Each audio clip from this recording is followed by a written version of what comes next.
Karma is an Oriental word which has found its way into most English dictionaries. It stands for a principle of Eastern philosophy which is variously interpreted. To the average Western thinker, particularly the theologian, the term is objectionable, although the equivalent is found in the New Testament. As we are told in the New Testament, as a man soweth, so shall he reap. And this is very largely the traditional explanation or interpretation of the word karma. It also is found in the Buddhist scriptures, where Buddha says, effects follow their causes, as the wheels of the cart follow the foot of the oxen. Therefore, we are dealing with cause and effect. We are not dealing with punishment per se. We are not referring to a condition after death or in life in which evil forces take over the life or consciousness of a human being. We are not relating to demonology, nor to a Hades populated by ghosts and monsters. The word is simply a term to signify that the effects are inherent in their causes. Scientifically, this would probably not be seriously disputed. We observe every day that causes produce consequences. But most people are so much interested in their own ideas about consequences that they overlook the problem of causation. Today, as we look around us, we see an almost classical example of how causes produce their effects, how the way we do things becomes the way in which we are rewarded or punished. Karma is not a punishment bestowed by heaven. It is not a painful work given by deity to wayward children. Karma is simply the fact that there are rules in the game of life, rules in creation, rules that are just as inflexible as the law of gravity, rules that cannot be violated. And long ages of contemplation has built these rules into the theological writings of most of the nations of the world. These rules are first observed. Our remote ancestors saw them. They did not know what they meant, and they did not know why they happened. But they learned through thousands of years of experience that things that they did had consequences, and that these consequences were more or less inevitable. They found in those days that the individual who broke the common rules of life suffered. He suffered not because a divine power looked down on him and punished him. He suffered simply because he broke the law of cause and effect. This law is impersonal, it is just, it cannot be arbitrated, and it cannot be not mollified or changed by almost any process that we can think of. Actually, therefore, we live in a world in which we have to be thoughtful of what we do if we wish to enjoy the maximum benefits of existence. The purpose of knowledge, finally, is to discover what we can do that does not result in trouble. Ignorance, consequently, is the condition of being unaware that what we do has consequences. Now, we are mostly willing to accept certain visible forms of consequences. We know that if we eat the wrong foods, we will have dyspepsia. We know that if we become bound to drugs or narcotics or alcohol, we will pay for this indiscretion. We know that we are capable of improving our living or destroying ourselves. according to our understanding and application of the principles of cause and effect. So the philosophy has as its primary purpose an effort to demonstrate clearly for the benefit of all concerned that you cannot make a mistake without getting into some kind of trouble. Now, we can say that people do not know when they make a mistake. In certain cases, this is true. But in the majority of instances, the mistake is intentional. It is intentional because the individual is more interested in getting something that he wants or avoiding something he should face than he is in thinking about the law of cause and effect. He thinks that evasion is possible, which it is not. He thinks that he can overlook rules in nature and that nature will overlook these mistakes. It will not happen this way because practically every mistake that can be made has consequences which are unfavorable. Now, of course, we can't all be perfect in everything. We will all be subject to the mistakes for a long time to come. But one of the commonest things that we might be able to do would be to build a pattern of the more common, simple, and obvious mistakes and how to avoid them. We should be teaching children certain rules to avoid mistakes on the consequential theory that these rules must be followed or trouble will follow. So karma becomes in our personal living as a force to take the place of the purgatories of ancient theologies.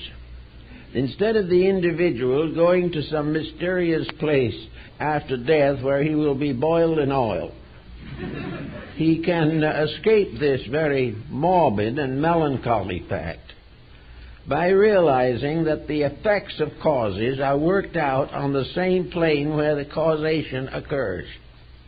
If we make a mistake on the physical level, we will pay for it physically. If we do something noble and glorious on the physical level, we will be rewarded accordingly. Karma as much deals with rewards as it does with punishments. If our mistakes are never overlooked, our virtues are not forgotten either. Everything we do right has certain enduring consequences for our betterment, improvement, and security. Therefore, karma actually is impersonal. It has nothing really to do with what we want or what we do not want. Karma has to do with what we have done, why, and how. It has to do with the simple payment of debt. It is like the individual who borrows more money than he can pay and in the end lands in bankruptcy. This is not because God determined to break him. It is not because these laws are written in the Scriptures. It is really because the individual has done something he should not do. And he either did it from ignorance or from intent. Now, in the philosophies of life, ignorance is no excuse beyond a certain point. The individual who makes mistakes he doesn't know about and has no way of estimating can get into some trouble, but there are forms of forgiveness or Bard in Gilead which will help him. But the individual generally does not have unintentional mistakes, because the things he does while he gets mistakes are things he knows about, and therefore knows that he shouldn't have done them, and often regrets even before the results set in. Now, this leaves many people in the arms of a quandary. If everything we do has consequence, suppose we do nothing.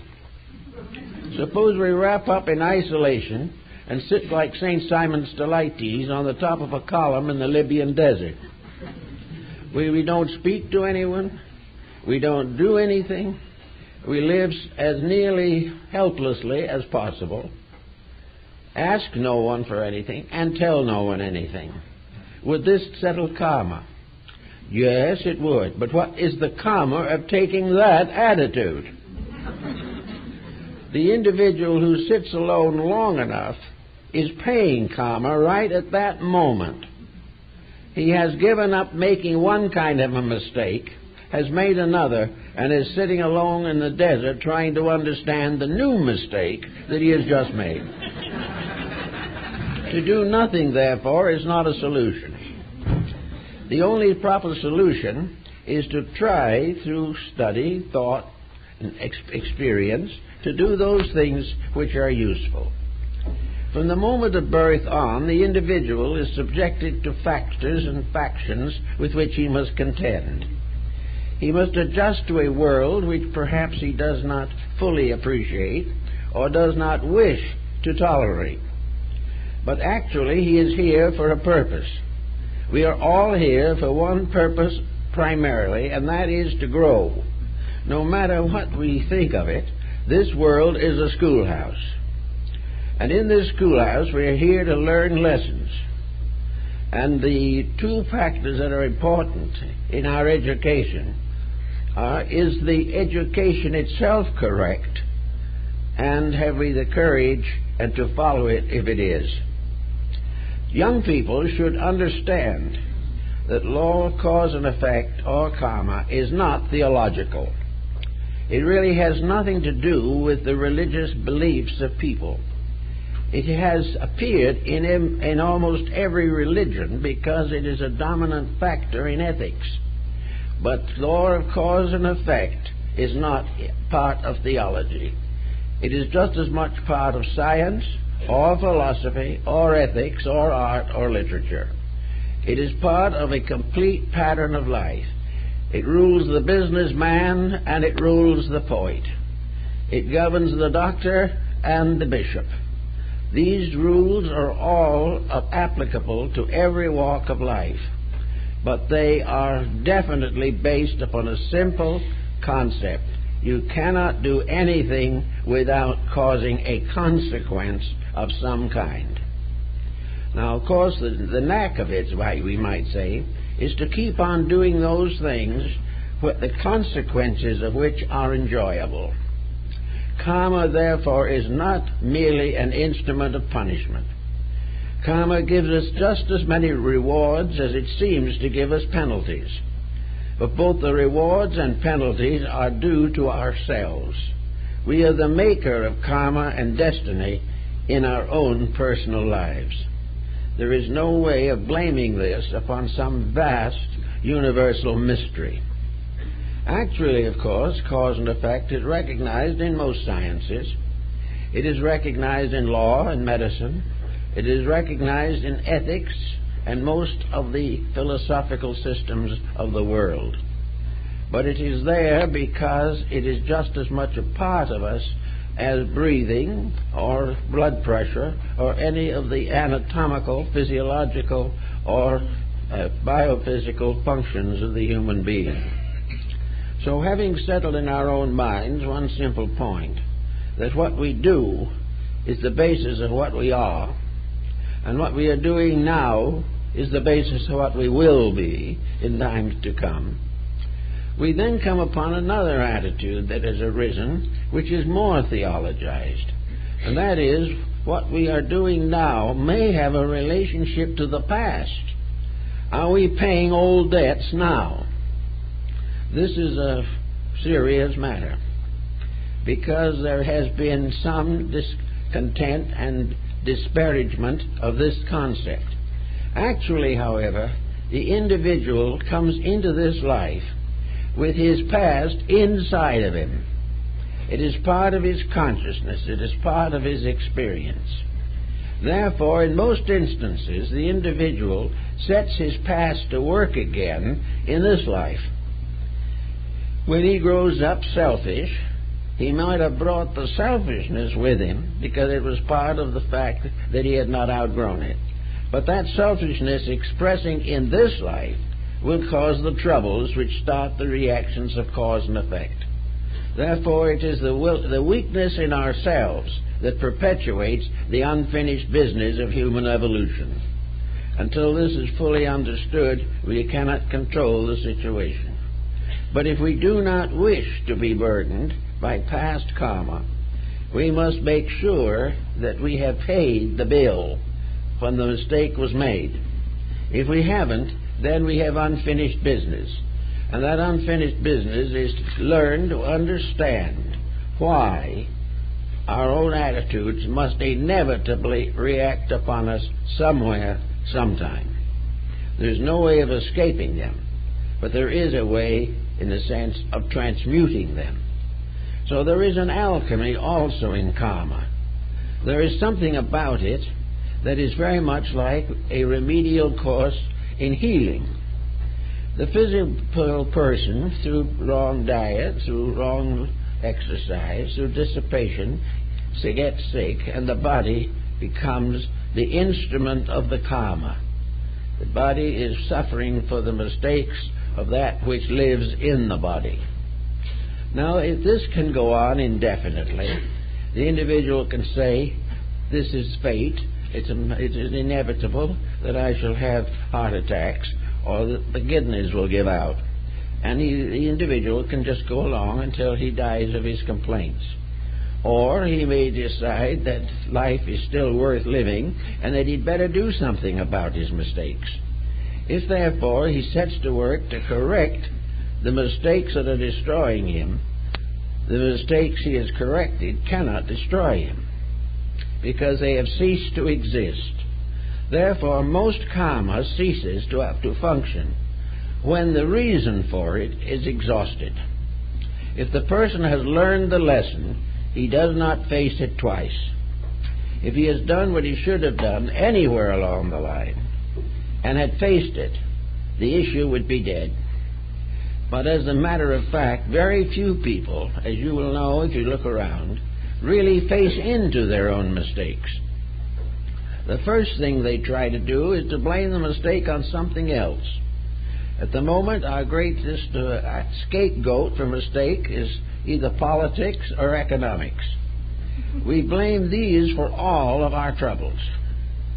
Well, the only reason why we have these troubles is because they are part of our acceptances in life. The individual does not want to make bad karma, but he wants to make the last dime he can on any job that he has. He does not really prevent the ulterior motives which begin to produce karma. An ulterior motive is a magnificent cause for karma, and it will move in with all intensity, not because it doesn't like us, not because God is mad at us, not because the devil wants to claim us as his own, but simply because we have failed to correct a common mistake which our own conscience and character should have told us about. Therefore, conscience is something inside the individual that is forever warning against mistakes, warning against compromises of one kind or another. Now, conscience, of course, functions best in a convivial attitude. The individual's conscience works best in a society in which consciousness is strong. Whereas now, where consciousness is not very strong, conscience does not work very well. The individual has to stand against the mistakes by a personal action of his own will. Now, when we get all mixed up in this kind of an involved economic structure as we are today, it seems almost inevitable that individuals will develop wrong attitudes toward life. They will become desperate, they will become frightened, they will develop hates, there will be terrorism, massacre, civil war, mutiny, and everything you can think of. But these things are not due to the punishments of heaven. They are due to the unfinished business of our own. They are due to the fact that we have not set up in ourselves the cures for the ailments that are closing in on us. We are not making the basic changes that would result in a new level of effects. We are keeping on the old causes, hoping to force or bluff or fight our way through. We are here doing exactly what has made the mistakes of the past, and we are doing it with the desperate determination to get by in a happy way while doing the things that must make us unhappy. So this type of thing comes into karma. Now, the other side of the coin is also worth remembering, that there is not anything that happens in life that is good that is lost. The idea that the deity has a book and writes all these good deeds in the book and adds it up for our advantage is not quite correct, but it's a good symbolism, but that's all. The book is in ourselves. The things we have done right become the basis of the growth and development and liberation of the human soul. The individual who has done what is right may have limitations, may have some suffering, because it is not possible to do what is right in a society that does not recognize right. But the individual is a passing motion in this society. He is born, he suffers, and he dies. But his character is his own and goes with him to eternity. Therefore, he may have to sacrifice some advantages here in order to ensure that he will be in better condition in the course of the future. This is why we look forward to a new age. A new age is one in which the entities of a previous generation who are supposed to have learned something begin to come back into incarnation. And coming back, bring with them the new growth they have made, the new understanding they have achieved, and the new longings for a better way of life. And each individual returning with a little more integrity brings about a civilization with greater integrity. It all adds up to progress. Now, in daily contact, we have another peculiar habit, and I notice this a great deal from people who come to me for one reason or another. Mistakes which cause suffering.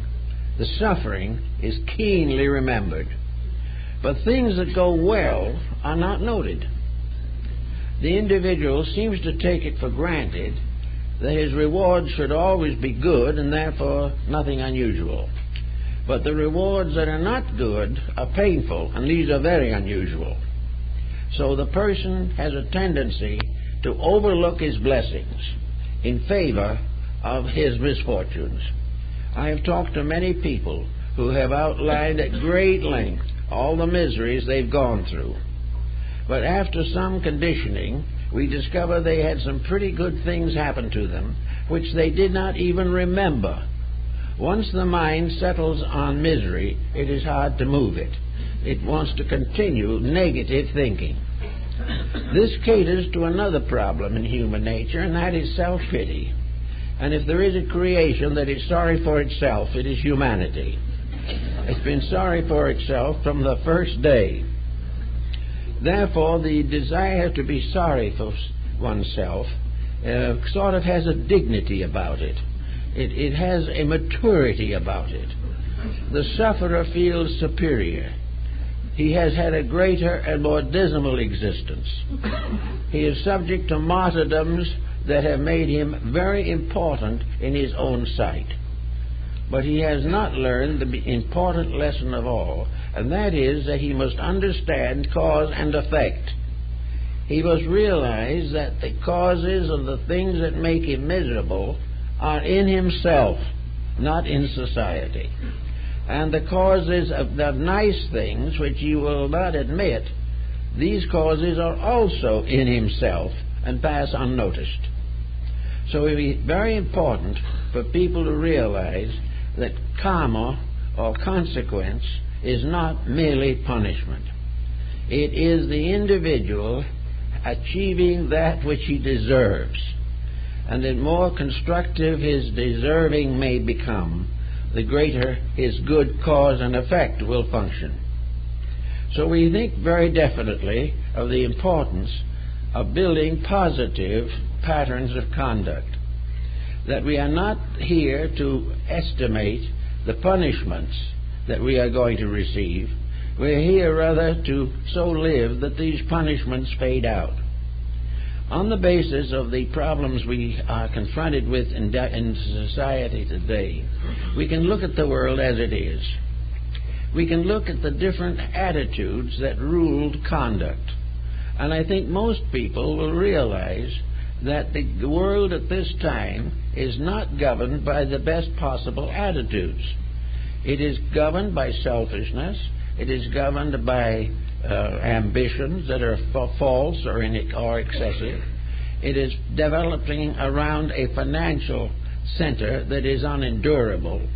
And it is also exploiting and destroying the natural resources. All these things are happening. Every newspaper has articles on them. Every individual knows something about these matters, but he continues to ignore them, either believing there is nothing he can do about them, or that he is too busy doing other things that he prefers to do.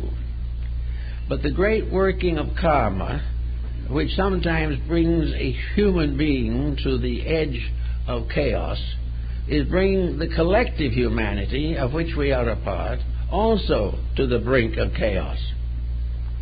As St. Augustine pointed out long ago, in the days of the ante-Nicene Fathers, the human being has certain privileges of energy. There are things he can do and things he cannot do. One of the things he can do is improve himself. One of the things he cannot do successfully is to dominate other people. The moment he begins to dominate other people, he creates a reaction. And on the level of religion, wherever religions go out to proselyte and determine by force or otherwise to conquer masses of human beings, these religions themselves are in grave trouble and ultimately come to an inglorious end. Everything that is wrong ultimately fails. There is no way of escaping this inevitable fact. Now, in ourselves, within our own natures, we have a certain type of consciousness, insight, understanding, or whatever you want to call it, by means of which we intuitively recognize values that we do not wish to consciously acknowledge. We call this conscience, but it is more than that. It is the subconscious set within ourselves by which we participate in the universal plan of things. Way down deep in ourselves we know the rules. But by the time we have filtered this knowledge through emotion, thought, and action, it has lost the name of significance in many cases. But down inside of each individual, the law of cause and effect is in existence at all times. It is part of this over-self of Emerson. It is part of this divine part of man, which, while enclosed in body and encased in material concerns, is still alive and well. So we have to realize that when the voice inside of ourselves warns us, we should give very definite consideration to that warning. Now, the law of cause and effect, they say, can't be proved as far as the moral issues are concerned. But this is not strictly true either. The moral issues are provable, and the ethical life of the individual can be made scientific. Lord Bacon points this out in The Advancement of Learning, that if we want to know more about religion, we study science. If we want to know about science, we study philosophy. And if we want to know about religion, philosophy, and science, we study art. These are all interrelated factors, all of them subject to the laws of cause and effect. And everywhere we turn, the rules are the things we have to search for. For if we do not have the rules and the courage to abide them, our lives will be a series of conflicts and contradictions, with karma manifesting principally as discomfort. There's no reason why this has to be true, however, if we are able to handle the situations that we create. Now, there's another point that the Oriental philosophers have made, a little more clearly perhaps than we have here, and that is the individual is not responsible personally for that which is beyond his comprehension.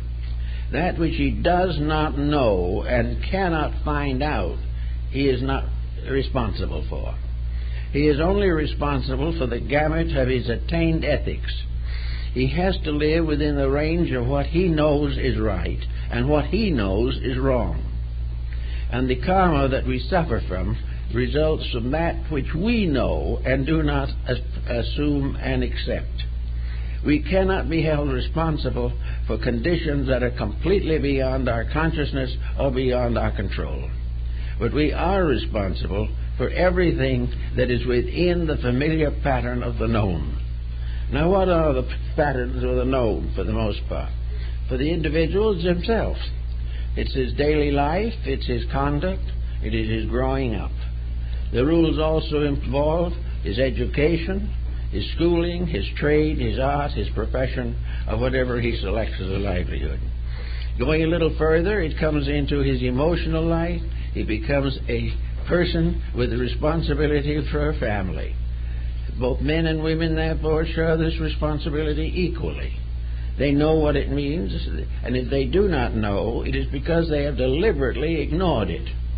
Because anyone who wishes to know the facts about common occurrences can find them if he wants to. So he comes into a family life, and together, the husband and wife accept the responsibilities of cause and effect as these apply to the family.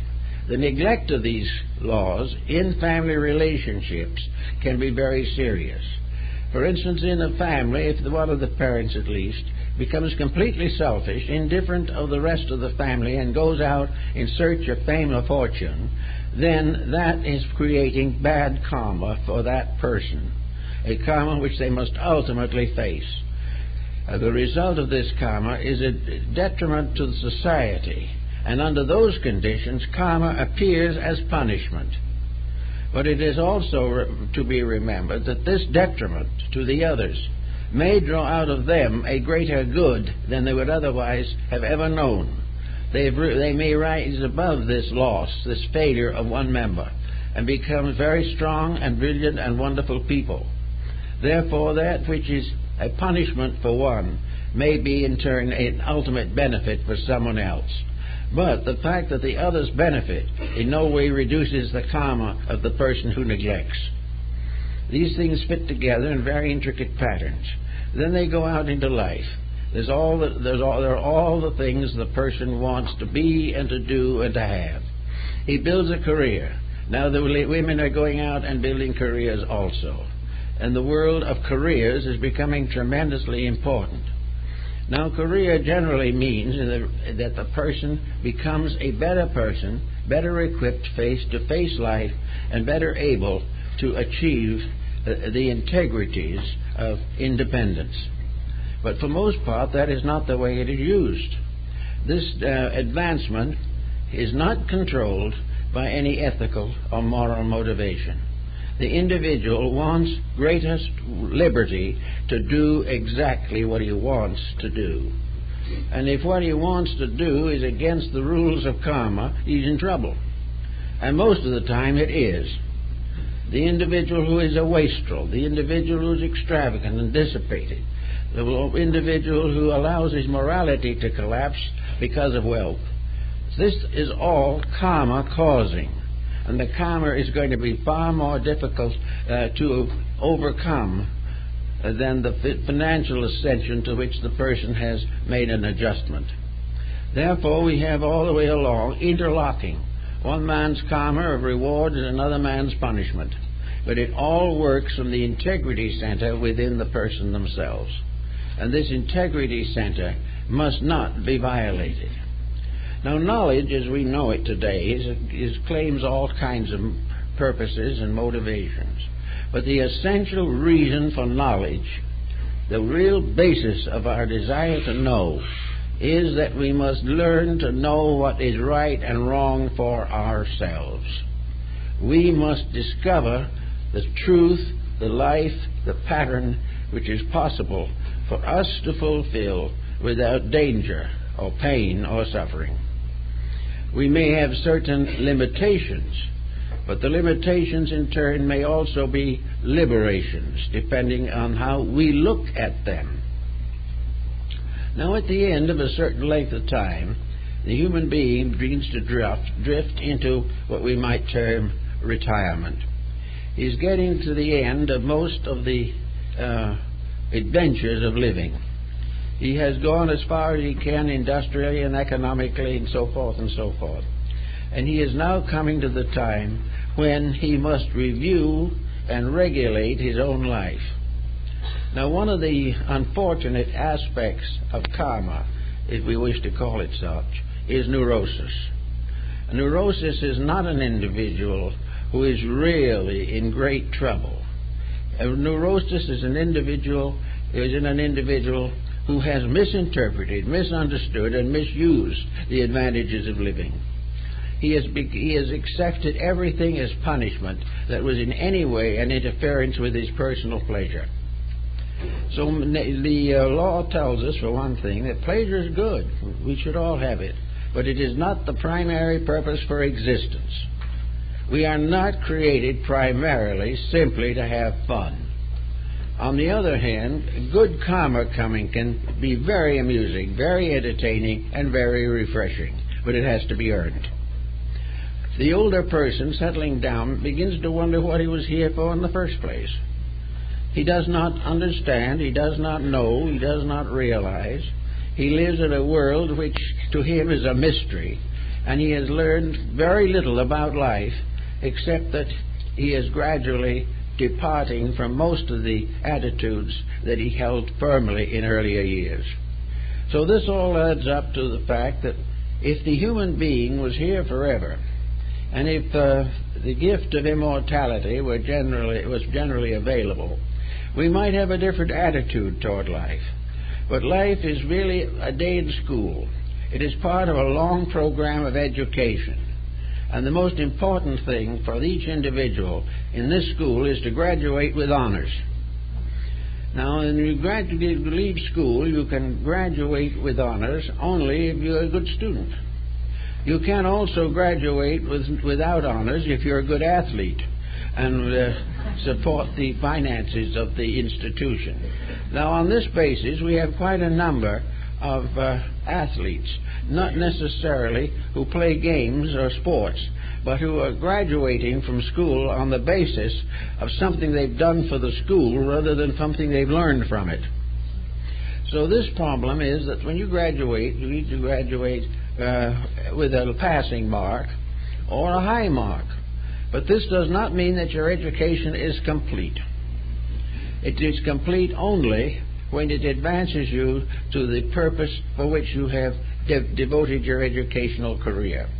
Most of all, it is an education that enables you to estimate yourself, estimate what your abilities are, what your dynamic interests are, and not leave you in the general degree that you graduate without any purpose for education.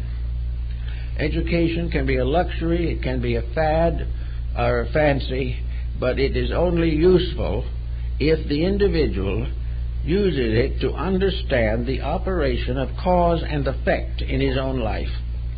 Therefore, he should have a course on karma in every grade, and he should learn how to graduate from that course cum laude instead of at the bottom of the class. The problem of karma, then, it means that we are here to find out more about what we can do and what we can't do. It is too late to find out what we can't do on our deathbeds. This is not what was intended. We should be learning something every single day. And we should poke into our own subconscious and find out what we can learn immediately that makes today better for us, or will affect us constructively in the comparatively near future. We must therefore begin to study on a life principle that we are expecting things to have a harvest like themselves, that whatever we do will be done to us. Whatever we learn we'll be able to use. What we do not learn or mislearn will be a detriment to us. Now, in the past, when life was largely suburban and persons came from small communities, the opportunities for grand knowledge were few. But today, in the various media available, we can see the whole pattern of world mistakes played out before our eyes. We can see different faults and failings all over the world and the consequences. We can understand terrorism. We can realize narcotics addiction. We can recognize the causes of all these things because they're played out in front of us. We have never had so much available evidence in various ways. Now, it's possible, and quite true, that some of this evidence is wrong. There are definite mistakes in the spreading of news or the estimation of events. But for the most part, the facts themselves stand. And these facts, while they may be misinterpreted, are enough in themselves to remind us of the facts about ourselves, and to remind us that in studying our own facts, we also misinterpret them as generously as possible. We are not willing to accept them any more than nations and civilizations are willing to accept their mistakes. In the last 2,000 or 3,000 years, we have fought more wars than we should ever fight. We have also fought many of these in search for truth, in search for religion, in effort to improve or reform mankind. But we have left the earth with the bodies of the dead scattered about promiscuously. Actually, we should be able to just look back for a few years to see what we ought to be learning. This mysterious and inevitable consequence of action.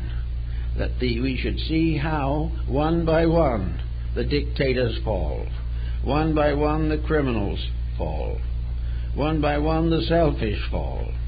All these things are obvious to the thoughtful person. But the individual who has his own treasures seldom understands or accepts this evidence. He is going to be different. Other people may have to pay their debts, but he is going to find some way of getting out of his. This is very common in finance and has led to constant ruin and impoverishment. Actually, the only answer to the whole problem is ethical integrity. There is no way of getting away from karma unless the individual is mentally, emotionally, morally, and physically honest. Honesty is the secret of survival, and it minimizes nearly all the problems of life. The individual who is emotionally and mentally honest has a great deal more chance of being physically healthy, because the disturbances of the emotions are what cause a great deal of sickness. Almost all of the troubles that we have arise from the interference that we create between the levels of our own constitution. The mind betrays the heart betrays the health, and all these things fall into a common ruin. But we have to realize that there are laws of karma that apply to every aspect of existence. There are laws of karma that are peculiarly created for the benefit of bumblebees.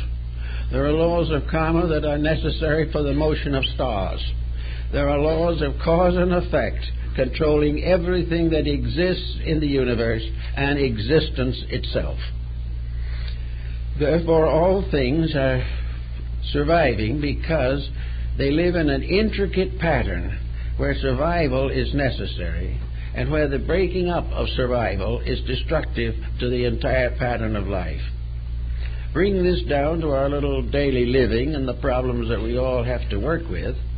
The problem is to start in by carefully estimating the relationship between our actions and integrity, or the relationship between our pressures and common sense.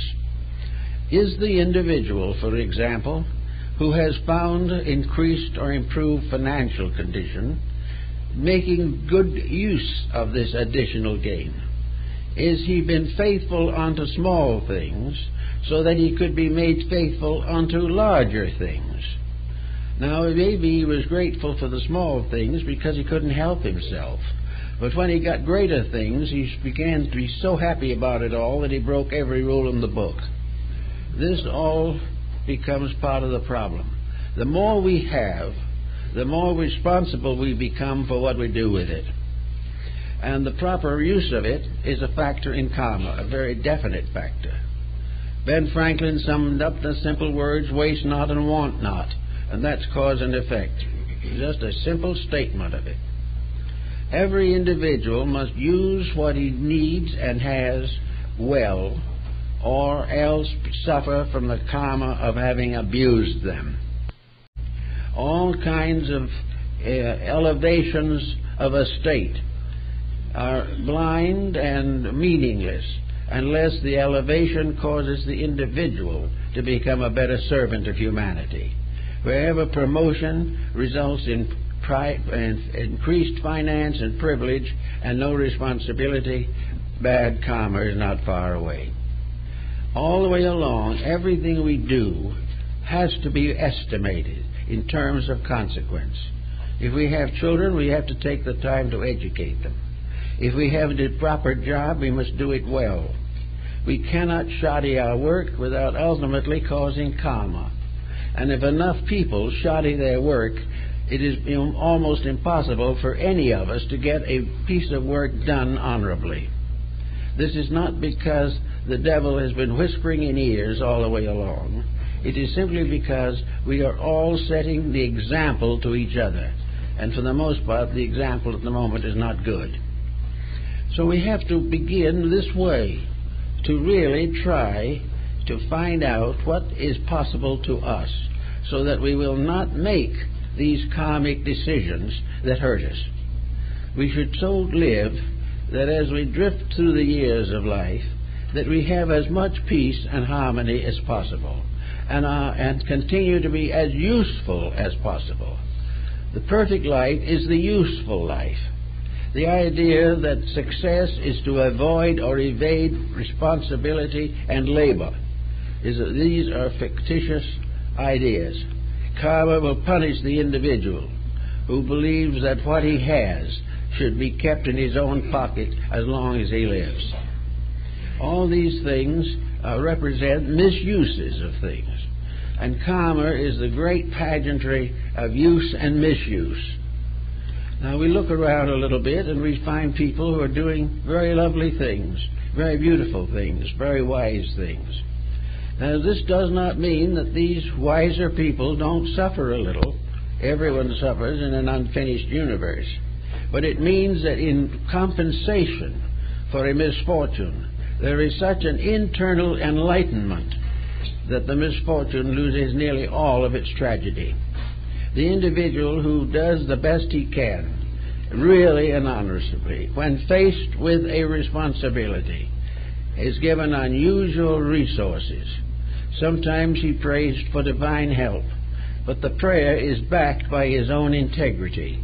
And if those work together, the job is liable to become solved or the problem be met. So all these things relate so definitely to human conduct and personal integration that it seems that we should give this matter a great deal of careful thought and try to find ways in which we can cure this mysterious disease of indifference and lassitude with which most people seem to be suffering. We talk to folks every day, and we find more and more people are dissatisfied with the actions of their associates. The individual, even though he is not honest himself, objects to the dishonesty of others. He is looking for a better world, even though he is contributing nothing to produce it. So here we have about 5 billion, somewhere near 5 billion human beings living on a small ball in space. Now, this little assemblage, which looks very big to us, does not look very big from a constellation far off. It is because it's a little molehill on which we live. But here we are with lessons to learn. And these lessons are first-grade instruction in the ruling of the cosmos. If somewhere along the line, as some schools of philosophy believe, our evolution will ultimately result in our becoming part of a great evolutionary program that will come into existence in the future, that each one may have an executive place in the great unfoldment of the constellations and stars and elements. If this be true, and it may be, we can't say it won't be true, then this is part of our educational field. Here we are trying to solve a very simple problem, a problem that is not beyond our capacity. We want to live quietly and peacefully. We want to have enough to take care of ourselves respectably and with reasonable pleasantness. We want to get along with each other in amity.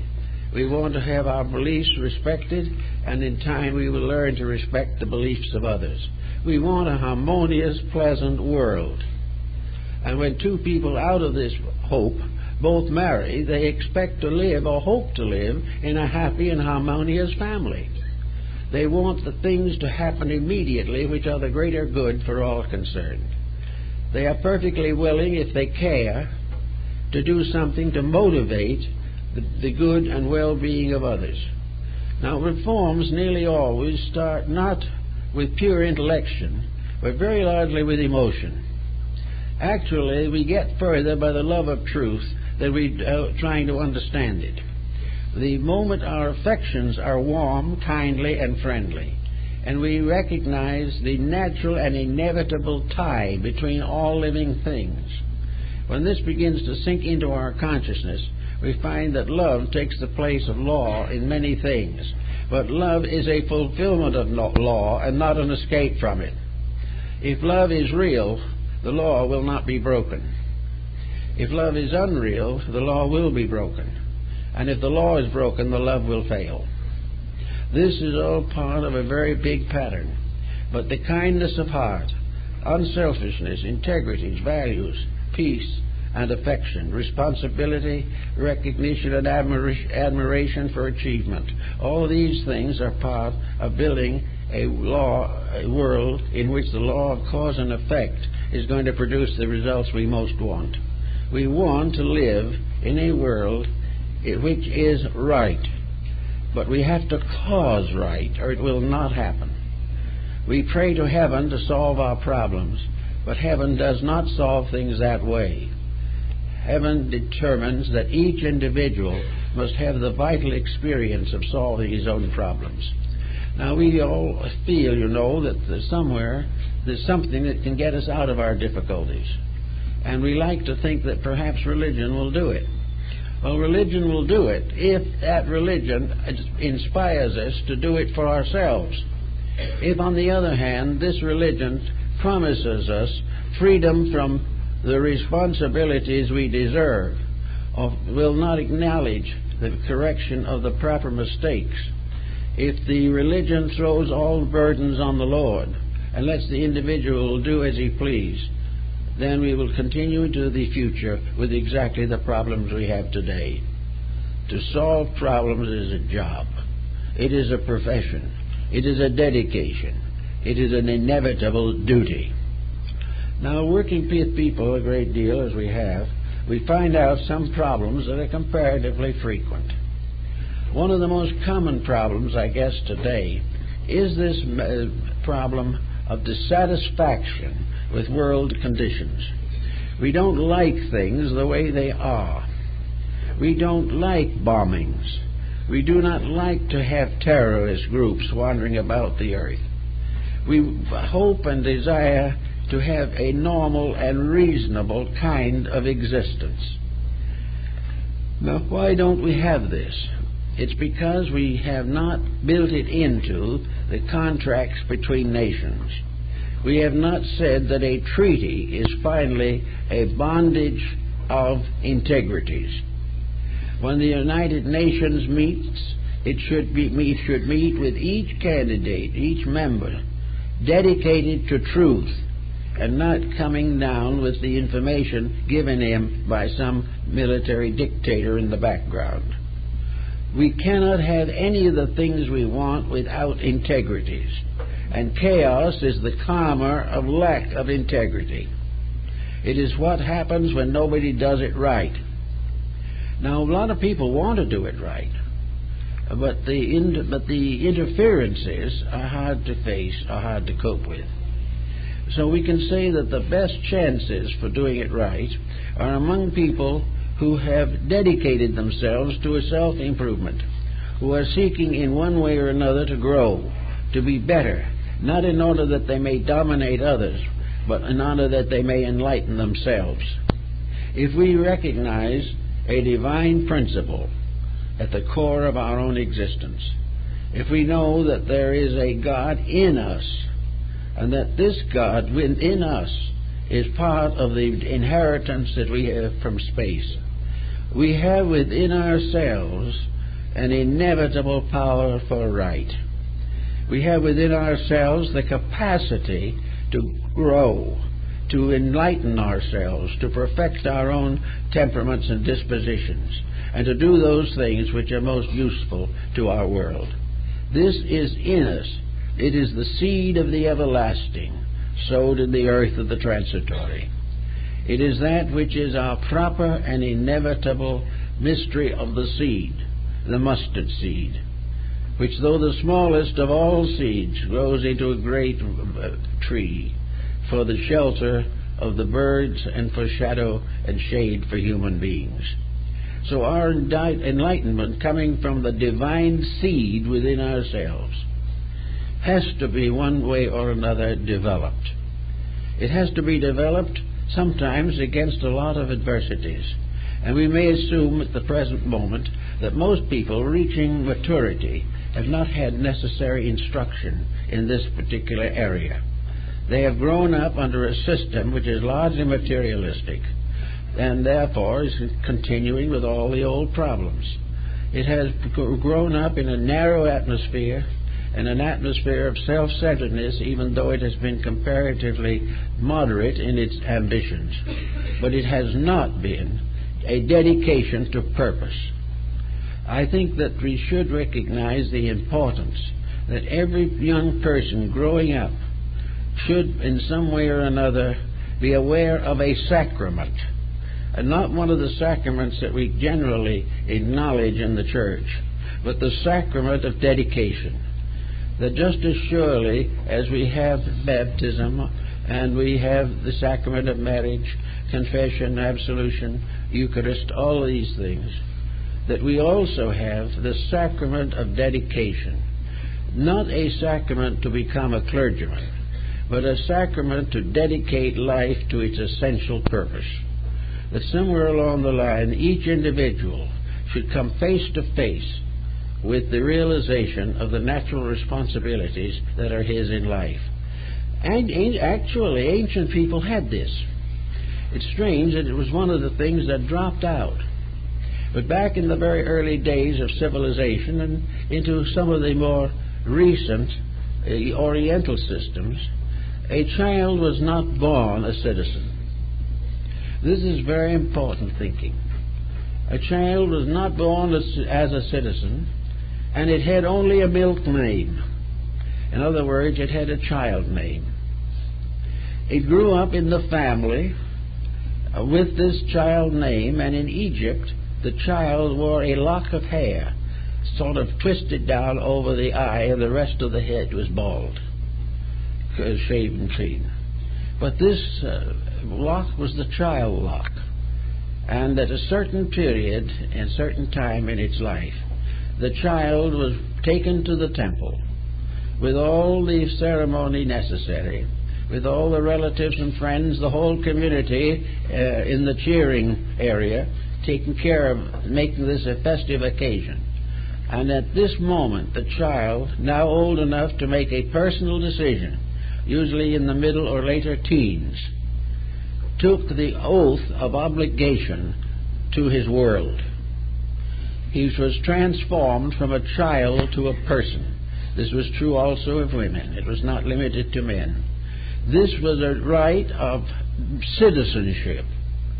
The person who dedicated himself to the service of good, who offered his life for the protection of his family, his community, and his world, became a citizen. He became a citizen by accepting the responsibilities of adulthood. He became a citizen by becoming an example of right in his community. He was a dedicated and sanctified person, living to fulfill the real reason for a human being's existence. Then his child lock was cut off, and his name was given to him, his grown-up name, a name that indicated his place in the tribe. And when this was given to him, he took his oath of obligation to the tribe, and when the tribal members met, he sat with them. He was part, then, of the family to which he belonged. Not the just family of his own house, but the family of the clan, the tribe, the group of which he was a member. And for that group, he was dedicated to live to serve it and to die to save it if necessary. There was no longer any of this going off by yourself to make it rich or something of that nature. It was all part of a system, because without this consecration, antiquity could never have survived. It survived because everyone stood firm for that which the tribe stood for. And the tribal wisdom, the orender of the tribe, descended from the heroes of the past who had given their lives to make the present possible. They had gone out and sacrificed everything so that their descendants could have a better life. And it was the privilege and right of these improving descendants to honor the virtues that they had inherited and protect them for the future. Now, this citizenship of the tribe is a very interesting and important thought, at least. It changes the whole aspect of things. The young individual is not out to make his own way primarily. He will make his own way in all probability, because his dedication doesn't make him useful or useless. It makes him useful. It makes him able to live a better person himself, to do his job better, and at the same time always remember his relationship to the group and his part in their success. So this type of thinking was part of a cure for what we might term cause and effect as we know it today. If we had brought forward the causes of good, if we had brought forward the wisdom of antiquity, we would not now be in this particular condition. The attitude or belief that we should forget the past and live in the glorious present and make it worse in the future is not very successful.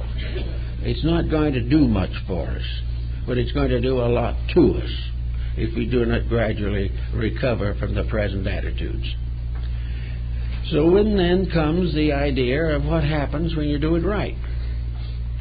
Well, when you do it right, you see gradually the good of the human being, the good of the neighbor, and the achievement of the human brotherhood, which has been the great teaching of religion since the dawn of time, becomes possible. We can be one family, not because we all agree with each other, but because all of us agree with principles under which we live. We believe in the right of the other person just as much as our own. We do not step on the liberties or values of other people, but we tread carefully upon their weaknesses and try to help to strengthen the life of the person. We are here as a family, and this family has collective karma just as well as it has individual karma. And the condition we see today is simply the inevitable outcome of long abused privileges, long wasted resources, and the continuing emphasis upon selfishness. Now, many people feel there's nothing left but to be selfish, and they hope that the end of their lives will release them from this wheel of Ixion upon which they have crucified themselves. This is not necessarily true, however, because the law of karma is also correlative with reincarnation or rebirth. And rebirth is simply the opportunity to complete unfinished business. And business is always unfinished until the individual attains enlightenment.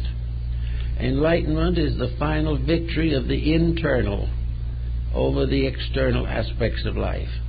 It is the victory of God over the misuses which we have associated with religion, science, philosophy, and the arts. Actually, reincarnation is the next step in this tremendous road that we all have to follow.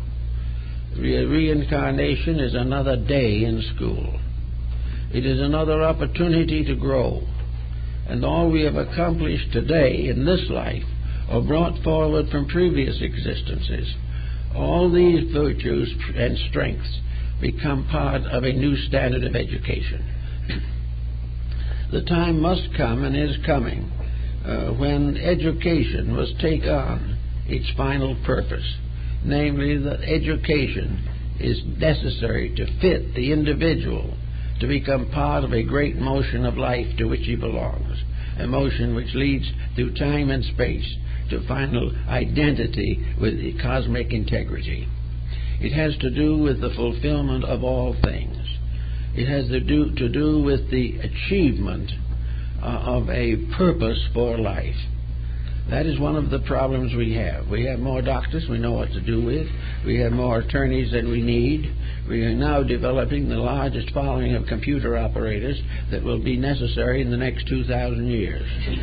By that time, there won't be any computers. All of these rather foolish things show how we will take time and energy and go through universities or take crash courses, all to get $2 an hour more on the paycheck, or to get a job or something of this nature. We will do much for physical security, but nothing for the integrities upon which life and physical security must ultimately depend. We must begin to realize that we have to grow. And growth is an acceptance of realities. We grow when we can take an event in our own lives, dissect it, and find what it means. We can do a certain amount of growing if we take a mistake, which we have nursed for a long time, gradually learn to know why it is a mistake, and decide not to repeat it. We can use our own lives as handy textbooks and reference works about things we need to know. We have to do this type of thing, or else continue to drift along in the uncertainties which most people suffer from, and at some time these uncertainties catch up to them and make them pretty miserable. So the rich man who died takes nothing with him but what he has learned. And if he has devoted enough time to material investments and banking, he's not going to be much good in a different world where these do not exist, or even this world if he comes back when they are no longer practiced. We have to build enough of the now to protect ourselves in daily living, but we must also build in enough of tomorrow to serve us when tomorrow comes. We must do what is necessary to make this life useful, necessary, and helpful. But we must also be laying the foundations for future lives in which better values will become the basis of better living. In India and other parts of the Orient, the law of karma is just simply accepted so completely that no one really doubts it. It's not something you have to argue about or convert someone to. To the Oriental mind, it is the only reasonable answer. What else is there reasonable for the individual to work with? There is a possibility that he doesn't survive, and that there is nothing, that when he passes on, good and bad cease together, because he has ceased. Now, in a universe which gone through as much as this one has in the last 1,000,000 or 2 years, it seems rather foolish to announce that everything is ending in nothing. That all this great struggle should mean that each individual shall pass on, never know again what happened, and never have an again in himself. He simply ceases to exist. The materialists have tried to make this look attractive by suggesting that we leave behind us our memories, our achievements, and some kind of a memorial to our accomplishments. But if we do not even live to know that this has happened, there's very little real satisfaction in ceasing to exist even if we are represented by a stone here on this planet. The next thing is what about the future? Do we go to some abstract place, better or worse, where we must face the consequences of our actions? Where if we are wrong, we are punished. If we are virtuous, we are punished also, unless we belong to the right group that gives us a certain survival. But we get there, and what is there? There is nothing but a vast ghost land of suffering and misery. Individuals punished for things they did not know enough to avoid. Millions who had not been very bad or very good, suffering together in some cruel limbo under the domination of an infernal power which should have never had a place in a God-given universe. If this is forever and ever, and that the individual is going to suffer in this respect, I think it's high time for most people to come to a rather simple solution. If this is true, we're not going to believe it anyway. We're going to refuse to accept eternal damnation for the transitory mistakes of modern human ignorance. We might need a chastising, someone just slap us on the wrist or something, but this idea of eternal damnation is certainly no longer acceptable to a conscious or intelligent human mind. We also have other possibilities as to the joining with the right church or something, that we have a better opportunity over there, a better consideration. But the fact remains, the whole thing is frustration. The whole thing ends with the simple fact that the average individual leaves this world not bad enough to go to hell and not good enough to go to heaven. Under such circumstances, the answer is inevitable. The only thing to do is come back here and finish it. Nowhere out in space is there anyone that wants us. And it's now getting to the point where we don't want each other here. But the only answer is the idea that reincarnation is an opportunity for the individual to overcome his weaknesses, develop more strength of character, become a more positive and constructive factor in the plan of things, and go on until his enlightenment carries him beyond the phases of pain and sorrow which we know on this planet. We need to have this encouragement. We need to have the idea of what is going to happen. And in order to know what is going to happen, the law of karma and law on reincarnation have been linked together, because the reincarnation is the solution to the imperfection of human life, and karma is the pressure behind the individual to help him to outgrow his mistakes. The pressure of the discomforts of wrongdoing. These are the pressures that karma works with. There is nothing ugly, unpleasant, terrible, or tragic about the operations of karma. Karma is by nature kindness, because it is forever providing new opportunities for the completion of unfinished business. It helps us to be sure that in the due course of things we shall also develop the consciousness that is necessary to us. Now we may also ask, if this be the case, what about what happens? What are the laws of karma bringing about in the larger pattern of things? What is it that lies beyond, for which we are trying to perfect ourselves? Well, in the first place, the perfection of self is really simply a natural necessity. That we should unfold our potentials is part of potential itself. The reason why this plant grows is because the seed is planted, and each life is a part of the growth of something. Now, when we plant a seed of a tree, why do we plant it? It's because we hope it will grow into a tree, and we hope that that tree will have a reason for existence, because we know also that in that tree will be also the perpetuation of itself.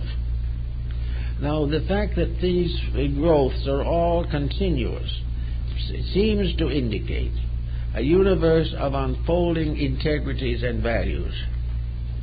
That somewhere in the large vista of things, the separated being, that part of the divine nature which was isolated in creation, and is scattered now through every form of living thing from man to the smallest cell or atom, that all this, as Pythagoras points out, will be gathered up, and that in this great moment, when all these sparks become one again, on that occasion, the divine being, who is made up of these sparks, will become alive again.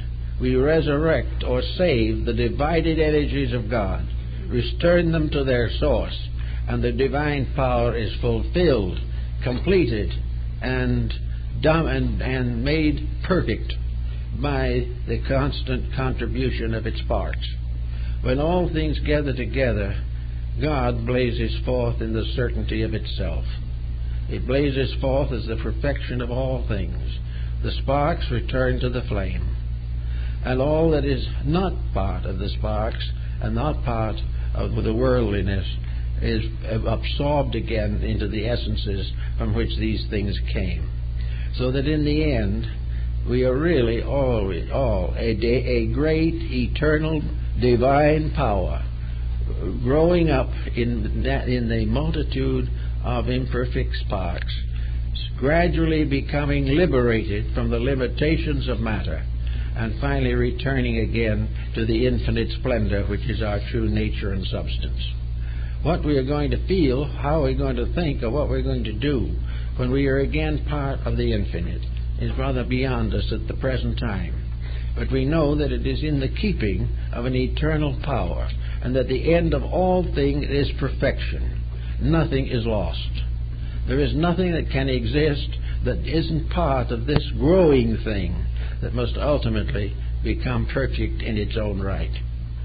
Consequently, we are all working in a sense, maybe, to rescue the separated parts of the eternal and bringing them together, returning the infinite diversity to once more to complete an eternal unity. That we are working all the time for the salvation of the one life that exists in this world. For the universe itself is suspended from one life, and this one life is clothed in the universe. And the perfection of this one life, through the perfection of its parts, is the absolute and abstract resurrection. It is the final release of eternal life from the limitations of form. But this life, being thus released, brings with it something that it could never have had it not divided into its parts, had these parts gradually grow up and become part of itself. But when they become part of itself, then these parts in their own right will know what makes eternity itself, what creates the final and ultimate. And when it's returned to the infinite, it shares the wisdom, the love, the hope, and the eternity of the great power from which it came. In other words, the return to God is a perfection through effort, a return of the part of the spark to the flame. And that is not a dead loss, a dead silence, a dead deepness somewhere, but that in some mysterious way, when we reach that ultimate union, we will discover that we are in the presence of a created divine power which functions on one principle alone, and that is love. All hates, fears, doubts, beliefs must finally be absorbed in love. For love is that which fashions all things. The lack of that love has given us our present disasters, and we must finally find our way back again to union with that power which is infinite love, and in so doing share in that love, and war and sorrow and strife will be no longer in us, and we will be part of that eternity for which we were created and to which we must continually aspire. Thank you very much.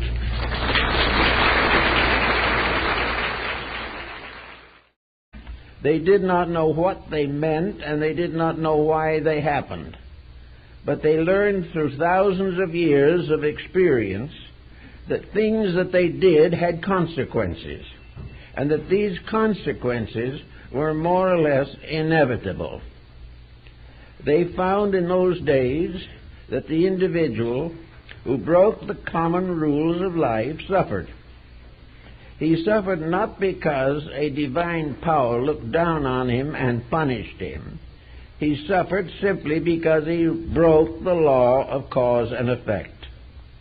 This law is impersonal, it is just, it cannot be arbitrated, and it cannot be mollified or changed by almost any process that we can think of. Actually, therefore, we live in a world in which we have to be thoughtful of what we do if we wish to enjoy the maximum benefits of existence. The purpose of knowledge, finally, is to discover what we can do that does not result in trouble. Ignorance, consequently, is the condition of being unaware that what we do has consequences. Now, we are mostly willing to accept certain visible forms of consequences. We know that if we eat the wrong foods, we will have dyspepsia. We know that if we become bound to drugs or narcotics or alcohol, we will pay for this indiscretion. We know that we are capable of improving our living or destroying ourselves, according to our understanding and application of the principles of cause and effect. So the philosophy has as its primary purpose an effort to demonstrate clearly for the benefit of all concerned that you cannot make a mistake without getting into some kind of trouble. Now, we can say that people do not know when they make a mistake. In certain cases, this is true. But in the majority of instances, the mistake is intentional. It is intentional because the individual is more interested in getting something that he wants or avoiding something he should face than he is in thinking about the law of cause and effect. He thinks that evasion is possible, which it is not. He thinks that he can overlook rules in nature and that nature will overlook these mistakes. It will not happen this way because practically every mistake that can be made has consequences which are unfavorable. Now, of course, we can't all be perfect in everything. We will all be subject to the mistakes for a long time to come. But one of the commonest things that we might be able to do would be to build a pattern of the more common, simple, and obvious mistakes and how to avoid them. We should be teaching children certain rules to avoid mistakes on the consequential theory that these rules must be followed or trouble will follow. So karma becomes in our personal living as a force to take the place of the purgatories of ancient theologies. Instead of the individual going to some mysterious place after death where he will be boiled in oil, he can escape this very morbid and melancholy fact by realizing that the effects of causes are worked out on the same plane where the causation occurs. If we make a mistake on the physical level, we will pay for it physically. If we do something noble and glorious on the physical level, we will be rewarded accordingly. Karma as much deals with rewards as it does with punishments. If our mistakes are never overlooked, our virtues are not forgotten either. Everything we do right has certain enduring consequences for our betterment, improvement, and security. Therefore, karma actually is impersonal. It has nothing really to do with what we want or what we do not want. Karma has to do with what we have done, why, and how. It has to do with the simple payment of debt. It is like the individual who borrows more money than he can pay and in the end lands in bankruptcy. This is not because God determined to break him. It is not because these laws are written in the Scriptures. It is really because the individual has done something he should not do. And he either did it from ignorance or from intent. Now, in the philosophies of life, ignorance is no excuse beyond a certain point. The individual who makes mistakes he doesn't know about and has no way of estimating can get into some trouble, but there are forms of forgiveness or Bard in Gilead which will help him. But the individual generally does not have unintentional mistakes, because the things he does while he gets mistakes are things he knows about, and therefore knows that he shouldn't have done them, and often regrets even before the results set in. Now this leaves many people in the arms of a quandary. If everything we do has consequence, suppose we do nothing. Suppose we wrap up in isolation and sit like St. Simon Stylites on the top of a column in the Libyan desert. We don't speak to anyone. We don't do anything. We live as nearly helplessly as possible. Ask no one for anything and tell no one anything. Would this settle karma? Yes, it would. But what is the karma of taking that attitude? The individual who sits alone long enough is paying karma right at that moment. He has given up making one kind of a mistake, has made another, and is sitting alone in the desert trying to understand the new mistake that he has just made. To do nothing, therefore, is not a solution. The only proper solution is to try, through study, thought, and experience, to do those things which are useful. From the moment of birth on, the individual is subjected to factors and factions with which he must contend. He must adjust to a world which perhaps he does not fully appreciate or does not wish to tolerate. But actually he is here for a purpose. We are all here for one purpose primarily, and that is to grow. No matter what we think of it, this world is a schoolhouse. And in this schoolhouse we are here to learn lessons. And the two factors that are important in our education is the education itself correct, and have we the courage and to follow it if it is. Young people should understand that law, cause and effect, or karma, is not theological. It really has nothing to do with the religious beliefs of people. It has appeared in almost every religion because it is a dominant factor in ethics. But law of cause and effect is not part of theology. It is just as much part of science, or philosophy, or ethics, or art, or literature. It is part of a complete pattern of life. It rules the businessman and it rules the poet. It governs the doctor and the bishop. These rules are all applicable to every walk of life, but they are definitely based upon a simple concept. You cannot do anything without causing a consequence of some kind. Now, of course, the knack of it, we might say, is to keep on doing those things the consequences of which are enjoyable. Karma, therefore, is not merely an instrument of punishment. Karma gives us just as many rewards as it seems to give us penalties. But both the rewards and penalties are due to ourselves. We are the maker of karma and destiny in our own personal lives. There is no way of blaming this upon some vast universal mystery. Actually, of course, cause and effect is recognized in most sciences.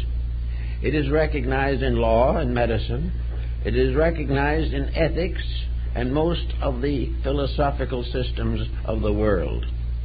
But it is there because it is just as much a part of us as breathing or blood pressure or any of the anatomical, physiological, or biophysical functions of the human being. So having settled in our own minds one simple point, that what we do is the basis of what we are, and what we are doing now is the basis of what we will be in times to come, we then come upon another attitude that has arisen, which is more theologized, and that is what we are doing now may have a relationship to the past. Are we paying old debts now? This is a serious matter, because there has been some discontent and disparagement of this concept. Actually, however, the individual comes into this life with his past inside of him. It is part of his consciousness. It is part of his experience. Therefore, in most instances, the individual sets his past to work again in this life.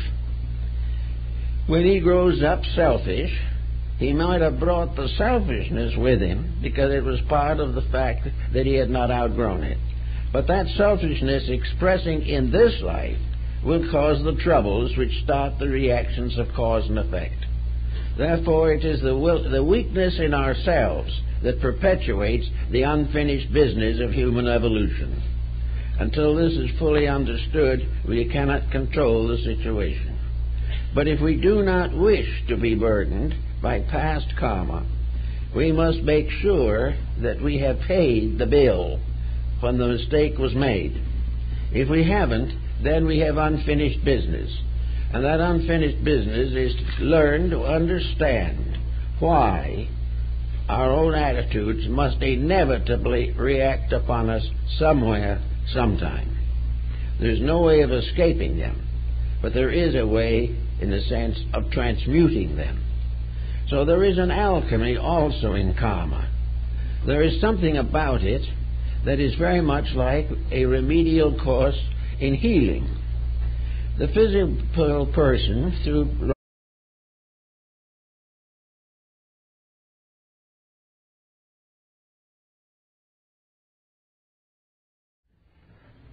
karma is an Oriental word which has found its way into most English dictionaries.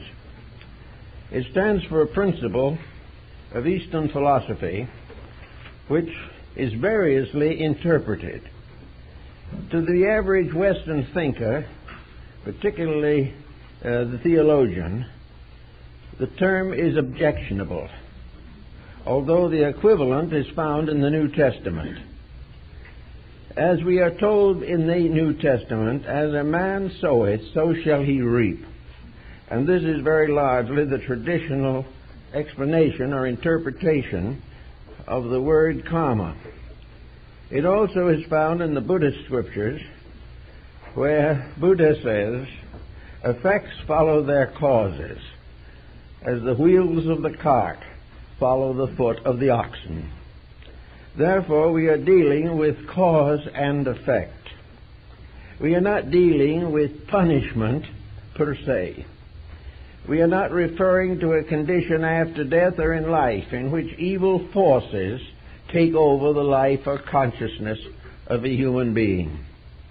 We are not relating to demonology, nor to a Hades populated by ghosts and monsters.